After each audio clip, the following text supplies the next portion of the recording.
بنی اسرائیل میں ایک شخص تھا، اس کا نام کفل تھا اور بہت بڑا بدکار تھا۔ ہر رات کوئی نئی خاتون اس کے گھر کی زینت بنتی۔ ایک دن ایک خاتون کو 60 دینار دے کے وہ اپنے گھر لے آیا۔ جب بدی پہ آمادہ ہو گیا تو اس خاتون کا وجود کانپنے لگا، اس کا بدن تھر تھرانے لگا۔ کفل نے کہا کہ کیا ماجرا ہے؟ اس نے کہا کفل میں کوئی بدکار خاتون نہیں ہوں، لیکن ضرورت مجھے تیری چوکھٹ پہ لے آئی۔ بس دل کی اتھاہ گہرائیوں سے نکلے ہوئے جملے تھے، دل کی اتھاہ گہرائیوں میں اتر گئے۔ کفل پیچھے ہٹ گیا۔ میرے اور آپ کے آقا و مولا فرماتے ہیں کہ کفل کا اسی رات انتقال ہو گیا۔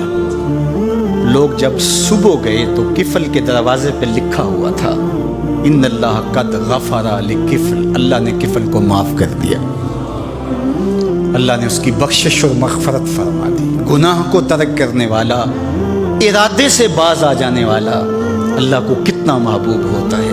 میرے اور آپ کے آقا و مولا نے فرمایا وَرَجُلٌ دَعَتْهُ امْرَأَةٌ ذَاتُ مَنْصِبٍ وَجَمَالٍ فَقَالَ إِنِّي أَخَافُ اللَّهَ، وہ شخص جس کو کسی خاتون نے دعوت گناہ دی، یا خاتون ہے اس کو مرد نے دعوت گناہ دی، اور اس نے کیا کہا انی اخاف اللہ، میں اللہ سے ڈرتا ہوں، یا خاتون نے کہا میں اللہ سے ڈرتی ہوں۔ تو میرے اور آپ کے آقا و مولا فرماتے ہیں قیامت کے دن جب کوئی سایہ نہیں ہوگا، اللہ اس کو اپنے عرش کا ٹھنڈا سایہ عطا فرمائے۔ کتنی بڑی بات ہے، حشر کے دن اللہ کی رحمتوں کے سائبان تلے ہو۔